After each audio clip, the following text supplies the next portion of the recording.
Good evening, everyone.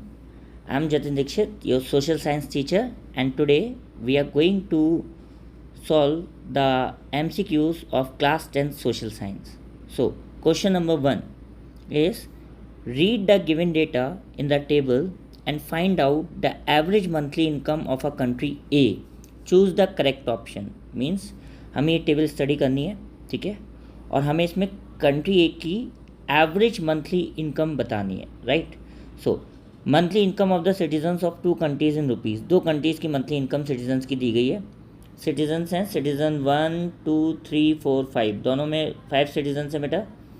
Country ए में first citizen की income है 10,500, सेकेंड 9,800, थर्ड 9,500, फोर्थ 10,000, फिफ्थ 10,500. इसी की हमें फाइंड करनी है. हम कैसे फाइंड करेंगे बेटा? Firstly we will add the incomes of all 5 citizens. जब हम इसे ऐड करेंगे बेटा, देन जो हमें नंबर मिलेगा, राइट, वो मिलेगा बेटा हमें 50,300, राइट. जब हम इसे ऐड करेंगे 5 incomes of country A, right. और इसे हम क्या आंसर निकालने के लिए क्या करना है? सिंपली एवरेज निकालने के लिए डिवाइड बाई 5 करना है. And when we divide it we will get what? 10,060. So that is our option number D will be correct answer, right? I hope that you understood this first MCQ, right? Now moving forward to the second MCQ beta. Which one of the following is not true about a democratic government?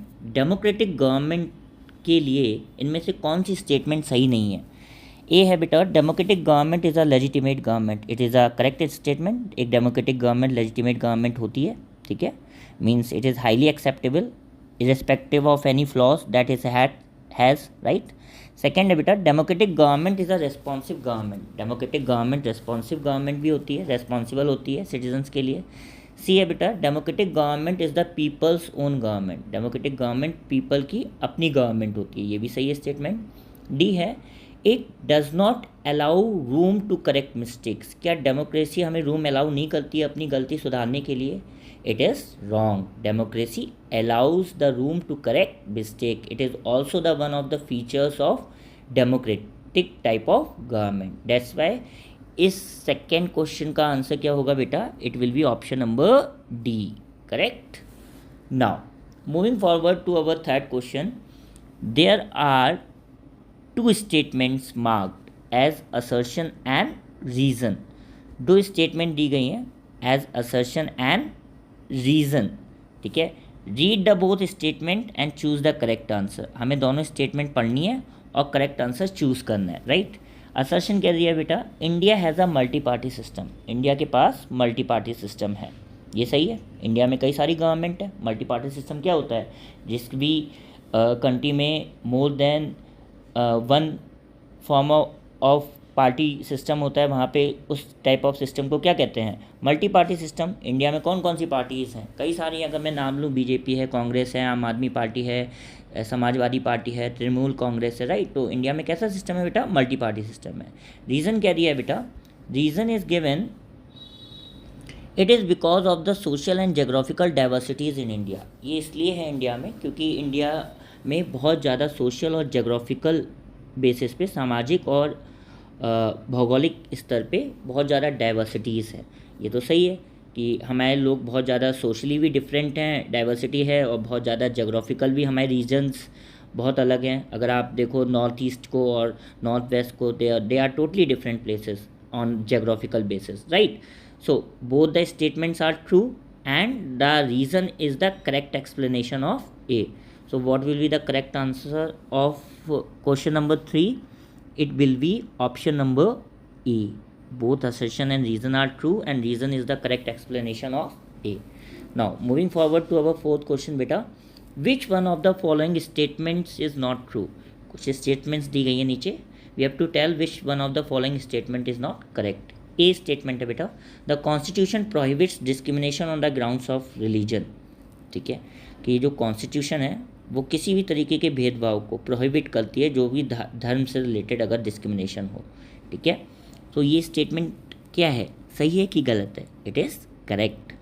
B the constitution allow us to practice profess and propagate any religion और not to follow any. ये भी सही है कि हमारा संविधान जो है हमें पूरी आज़ादी देता है कि हम किसी भी रिलीजन को प्रैक्टिस करें, उसका प्रचार प्रसार कर सकें, उसको सीख सकें, ठीक है, उसमें को एक्सप्रेस कर सकें, राइट, और किसी भी रिलीजन को जिसको हम फॉलो ना करना चाहें ना फॉलो करें, राइट। सी है the constitution of India allows the state to intervene in the matters of religion in order to ensure equality with in religious communities. हमारा संविधान स्टेट को अलाउ करता है कि वो रिलीजियस मैटर में या धार्मिक मैटर्स में इंटरफेयर करें, उसमें इक्वालिटी इंश्योर करने में अलग अलग धार्मिक समुदायों में। ये भी सही स्टेटमेंट है।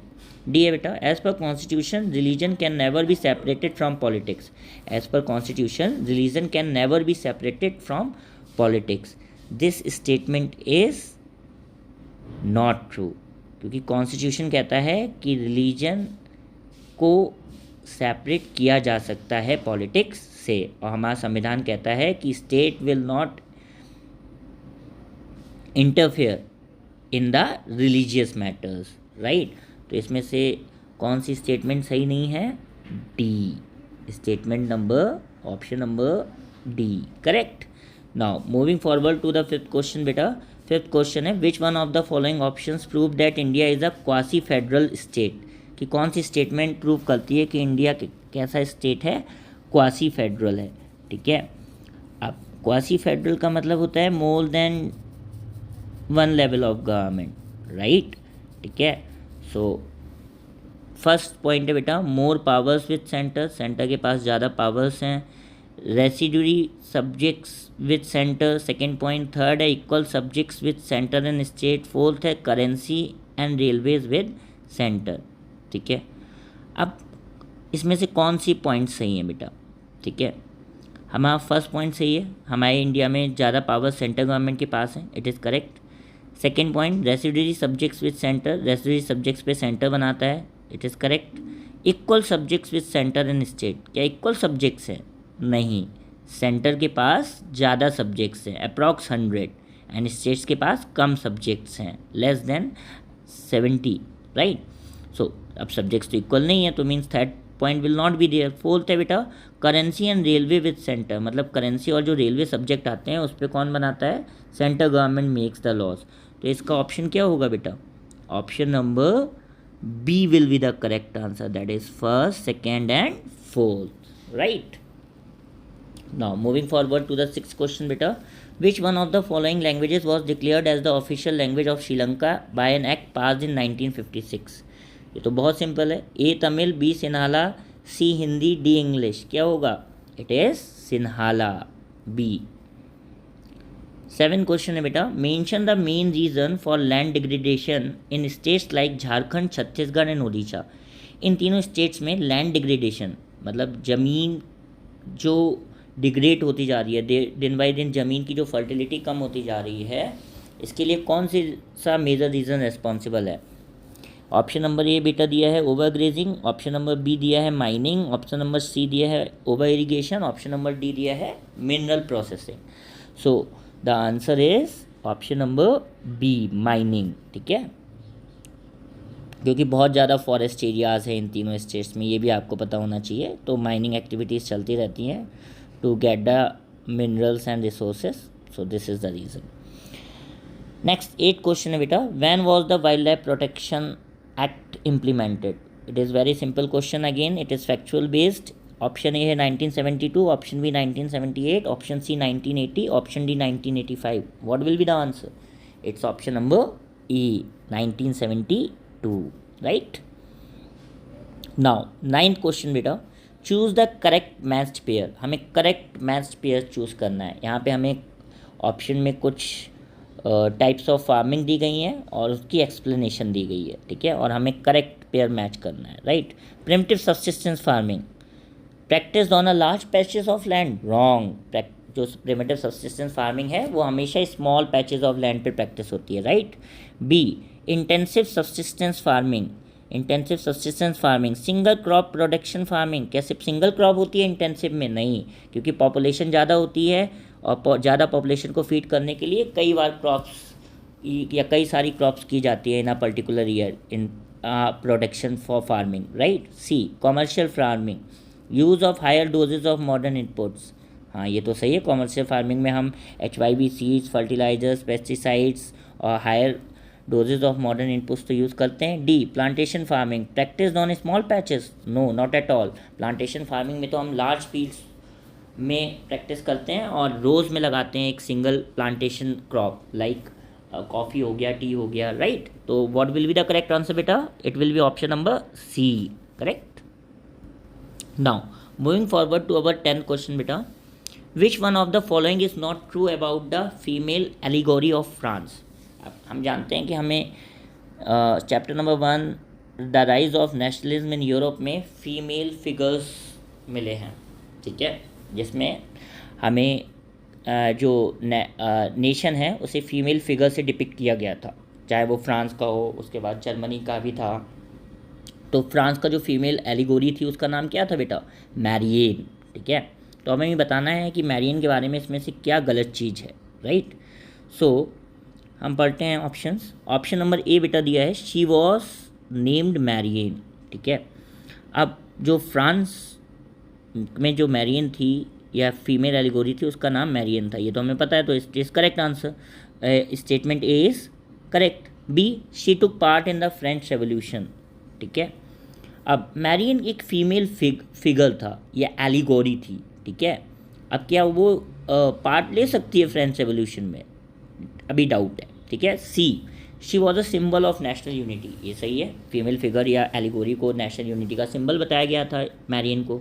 हर images were marked on coins and stamps, और उसकी इमेजेस क्वाइंस और स्टैम्प पे मार्क की गई थी, ये भी हमने स्टडी किया था जब हमने चैप्टर फर्स्ट पढ़ा था। तो what will be the not true about the female allegory of France? It's B, a figure can not take part in the revolution, right. Question number 11 बेटा, who among the following led the peasant movement in Bardoli in 1928? 1928 में बारडोली में किस person ने peasant की movement organise कराई थी? ए, बाबा रामचंद, गलत है, ठीक है। बी, जवाहरलाल नेहरू, ये भी गलत है। C, Subhash Chandra Bose, it is also wrong. D, Sardar Vallabh Bhai Patel, it is the correct answer. He led the peasant movement in Bardoli in 1928, जिसके बाद इनकी डेथ भी हो गई थी आफ्टर लाठीचार्ज, राइट, ये भी हमें पता होना चाहिए। 12th क्वेश्चन है बेटा, which one of the following books was first printed by Gutenberg? Gutenberg ने सबसे पहली कौन सी बुक प्रिंट की थी? ये किस चैप्टर से है? प्रिंट एंड कल्चर से, chapter number 5 of history, right. तो बुक का नाम चैप बुक था जो ग्यूटेनबर्ग ने पहले प्रिंट की थी, या अमर जीवन था, सी बाइबल, डी अल्मानेक। हम सब जानते हैं, इट्स वेरी सिंपल, कि ग्यूटेनबर्ग ने पहली बुक जो प्रिंट की थी date was Bible, right. Question number 13, which one of the following aspects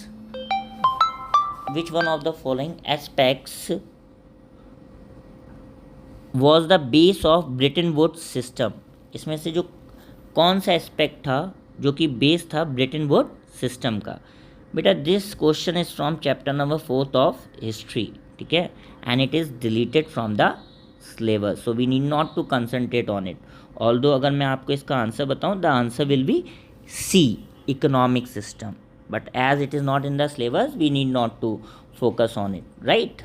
Now next है बेटा question number 14, in which one of the following ways has information and communication technology stimulated globalization process the most? ऐसे कौन से तरीके हैं या ऐसा कौन सा तरीका है जिससे इंफॉर्मेशन और कम्युनिकेशन टेक्नोलॉजी की मदद से ग्लोबलाइजेशन प्रोसेस और ज़्यादा फास्ट हुआ है इंडिया में, और ज़्यादा वर्ल्ड में इंक्रीज़ हुआ है, राइट। ए है एक्सेस फूड्स अक्रॉस कंट्रीज़, सारे देशों को फूड अवेलेबल कराना। B, access raw material across countries को रॉ मटेरियल प्रोवाइड करना। C, access services across countries, अलग अलग कंट्रीज़ को सर्विसेज प्रोवाइड कराना। या D, access information instantly across countries. तो ग्लोबलाइजेशन किससे होगा? इसमें से बेस्ट ऑप्शन क्या होगा? That is access information instantly across countries. Globalisation का मतलब है कम्युनिकेशन। अब यहाँ पे कम्युनिकेशन किससे आएगा, जब इंफॉर्मेशन जाएगी, ठीक है, डायरेक्टली, तो D will be the correct option, ठीक है। और इंफॉर्मेशन कम्युनिकेशन से रिलेटेड फूड नहीं आएगा, रॉ मटेरियल नहीं आएगा, सर्विसेज नहीं आएंगी, राइट। नाउ 15th क्वेश्चन है बेटा आपका, Cargill Foods a very large MNC is the largest producer of edible oil in India, which one of these countries that is does it belong to, ठीक है। All दो बेटा ये question अब आपके सिलेबस से डिलीटेड है, क्योंकि ये क्वेश्चन है बेटा आपके चैप्टर नंबर 4 ग्लोबलाइजेशन इकोनॉमिक्स से, और इकोनॉमिक्स में अब हमें सिर्फ 2 ही टॉपिक्स करने हैं, और ये डिलीटेड पोर्शन का क्वेश्चन है, राइट। तो इस क्वेश्चन पे अभी हमें फोकस नहीं करना है for the next board exam. Although अगर मैं आपको आंसर बताऊं तो इसका आंसर है बेटा यूएसए। जो कारगिल फूड एक एमएनसी है, ये कहाँ की एमएनसी है, यूएसए की, राइट।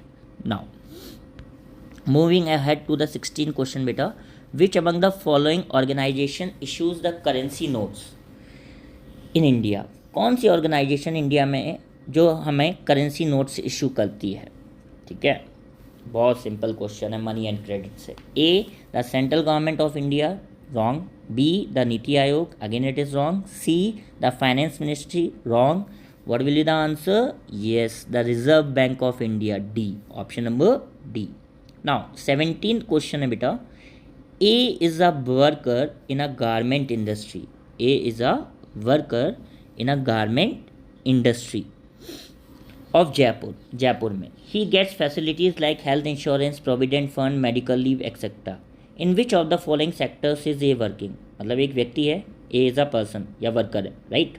वो जयपुर की कपड़े इंडस्ट्री में वर्क करता है और उसे सारी फैसिलिटीज़ मिलती हैं, लाइक हेल्थ इंश्योरेंस हो गया, प्रोविडेंट फंड हो गया, मेडिकल लीव हो गया। तो ये कौन से सेक्टर में काम कर रहा है, क्या प्राइमरी सेक्टर में काम कर रहा है।